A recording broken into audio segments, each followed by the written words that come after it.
I was disappointed. Disappointed in Narendra Modi, the individual? No, I was disappointed in what the Gujarat government had done. In fact, in the notice issued, the opening line was, "It has come to our notice that a book has been published."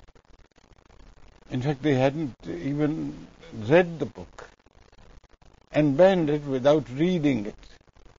Is that your fear that books are banned even without reading them? Yes, it was. This book was banned without being read. It is tragic. It is tragic.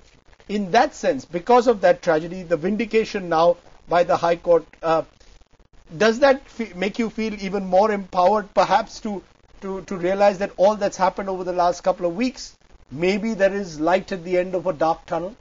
Empowered is the wrong word. I think it would be boastful.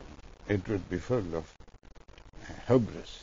Vindicated. Do you feel vindicated? Vindicated, certainly. Vindicated. My sorrow is that it should be courts of law which should need to vindicate the right to speech. As Democrats, we keep talking about the freedom of speech and the legislators, etc. Why don't we have that? Why don't we demonstrate that right? Sir, but this is, in this case, it's your book. In the past, film directors have found their films censored.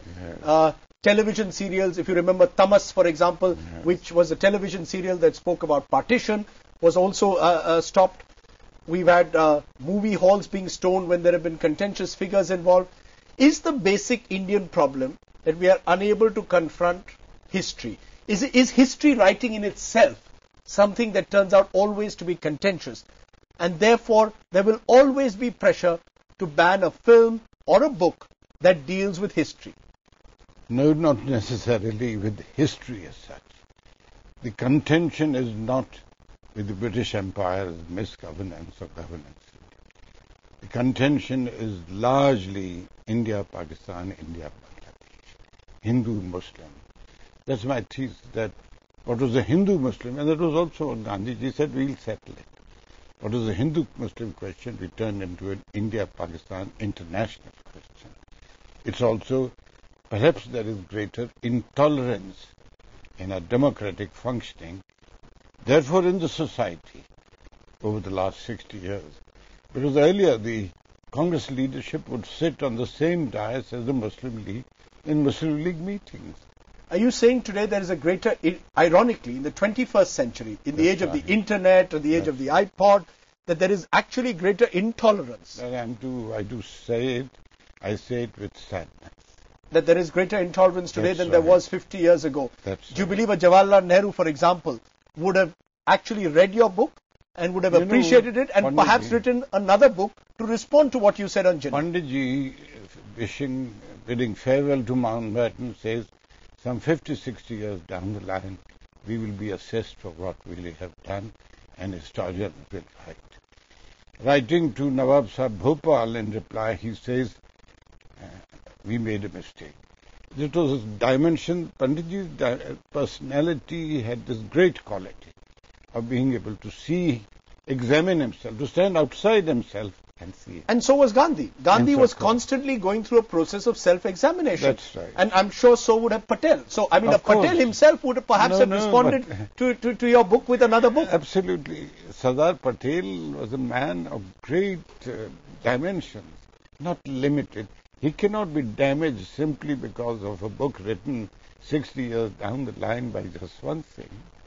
My final question then to you, what would you like to say to all those politicians who banned films in the past like Parzania, television serials like Tamas, have stopped fundamentalist groups which targeted satanic verses, and those now who took the decision to ban your book?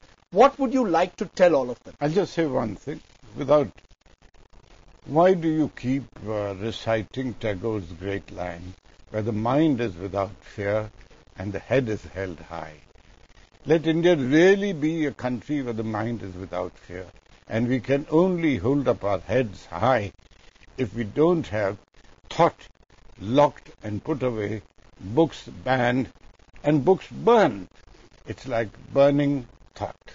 Before you go, sir, let me just play out what was said by the lawyer in the Gujarat High Court. Let's just listen in to what the lawyer in the Gujarat High Court said after the ban on Jaswant Singh's book was overturned. अपने judgement में Gujarat high court ने ये कहा कि ये notification पढ़ के ऐसा लगता है कि शायद गुजरात सरकार ने ये प्रतिबंध लगा देने से पहले किताब को नहीं पढ़ा है। अगर किताब को नहीं पढ़ा तो किताब पर प्रतिबंध कैसे लगाया? Okay, the Gujarat lawyer there saying that the Gujarat High Court wasn't even sure that the government had read the book before it banned it.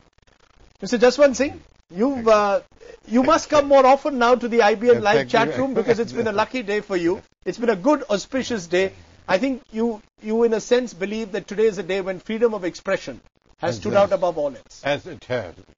And I think I'm not wearing a hat, but I salute the court. I salute the court for standing up for Indian democracy and for freedom of speech. You're almost feeling teary-eyed, it seems. Thank you. You seem emotional. But I have to be emotional. A book is like a child.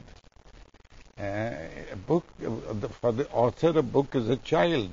And when the book is burnt, it's like burning a child. Come on, Rajiv. And your child is back with you today now That's that right. the ban has been overturned. That's right. Jaswant Singh, pleasure having you here on this day when the ban on your book has been overturned in the Gujarat High Court. Well, that was Jaswant Singh. Remember, you can catch much more of the author on IBNlive.com. We have a live webcast that we did with the author a short while ago. IBNlive.com is the place to go for much more on Jaswant Singh, the politician and the author.